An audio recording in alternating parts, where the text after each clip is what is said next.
ಎಲ್ರಿಗೂ ನಮಸ್ಕಾರ. ನಮ್ಮ ಆನಿವರ್ಸರಿಗೋಸ್ಕರ ಪ್ಲಾನ್ ಮಾಡದೆ ಹೋಗಿರುವಂತಹ ಜಾಗ ಇದು ಪುಷ್ಪಗಿರಿ ಬೆಟ್ಟ. ಈ ಬೆಟ್ಟದ ಬಗ್ಗೆ ಹೇಳಬೇಕು ಅಂದ್ರೆ ಹೇಳೋಕೆ ಪದಗಳೇ ಸಾಲಲ್ಲ.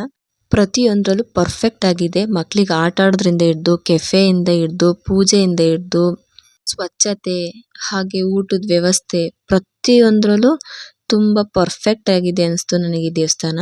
ಹಾಗೆ ಇಲ್ಲಿ ನನ್ನ ಮಗ ಆ ಆನೆನ ಮತ್ತೊಮ್ಮೆ ಮುಟ್ ಬರ್ತೀನಿ ಅಮ್ಮ ಮತ್ತೊಮ್ಮೆ ಮುಟ್ ಬರ್ತೀನಿ ಅಂತ ಓಡೋಡ್ ಹೋಗಿ ಮುಟ್ ಬರ್ತಿದ್ದಾನೆ. ಅದನ್ನ ಆ ಸುಡು ಬಿಸಿಲಲ್ಲೇನೆ ಇಬ್ರು ನಡೆಯೋದನ್ನ ಒಂದು ವಿಡಿಯೋ ಮಾಡ್ಕೊಳ್ಳೋಣ ಬಾ ಚಂದು ಅಂತ ಅಂದ್ರೆ, ಅಯ್ಯ ನಿನ್ ಕತೆ ಹಾಳಾಗ ನಡಿ ಫಸ್ಟ್ ಬಿಸಿಲು ಜಾಸ್ತಿ ಇದೆ ದೇವಸ್ಥಾನ ನೋಡ್ಕೊ ಬರೋಣ ಅಂತ ಬೈದ್ರು ನಮ್ಮ ಮನೆಯವರು. ನೀವೆಲ್ಲರೂ ಇದನ್ನ ವಿಸಿಟ್ ಮಾಡಲೇಬೇಕು. ಇದ್ರ ಕಂಪ್ಲೀಟ್ ವಿಡಿಯೋ ನಾನು ನನ್ನ ಯೂಟ್ಯೂಬ್ ಚಾನಲಲ್ಲಿ ಅಪ್ಲೋಡ್ ಮಾಡಿದ್ದೀನಿ, ಮಿಸ್ ಮಾಡದೆ ಎಲ್ಲರೂ ಹೋಗಿ ನೋಡಿ. ಮತ್ತು ದಾಸೋಹದ ವ್ಯವಸ್ಥೆಯಲ್ಲಿ ನಾವು ಊಟ ಎಲ್ಲ ಮಾಡಿದ ನಂತರ ಅಲ್ಲೊಂದು ದಾಸೋಹದ ಉಂಡಿ ಅಂತ ಇದೆ. ಅದಕ್ಕೆ ನಮ್ಮ ಕೈಲಿ ಎಷ್ಟಾಗುತ್ತೆ ಅಷ್ಟು ದುಡ್ಡನ್ನ ಹಾಕಿ ಬಂದರೆ ನಮ್ಮಂಥವ್ರು ಬರೋರು ಇರ್ತಾರಲ್ಲ ಅವ್ರಿಗೆಲ್ಲ ಊಟಕ್ಕೆ ತುಂಬ ಒಳ್ಳೆಯದಾಗುತ್ತೆ ಅಂತ ನನ್ನ ಅನಿಸಿಕೆ.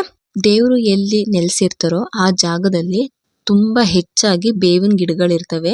ನಾನು ಹೋಗಿರೋ ಜಾಗದಲ್ಲೆಲ್ಲ ತುಂಬ ಬೇವಿನ ಗಿಡಗಳನ್ನ ನಾನು ನೋಡಿದ್ದೀನಿ. ನಾನು ಇದನ್ನ ನಂಬ್ತೀನಿ. ನೀವು ಇದನ್ನ ನಂಬೋದಾದ್ರೆ ನನಗೆ ಕಮೆಂಟ್ ಮಾಡಿ ತಿಳಿಸಿ. ಇವತ್ತಿನ ವಿಡಿಯೋ ಇಷ್ಟೇ. ಮತ್ತೆ ಮುಂದಿನ ವಿಡಿಯೋದಲ್ಲಿ ಸಿಗ್ತೀನಿ. ಟಾಟಾ ಬಾಯ್ ಬಾಯ್.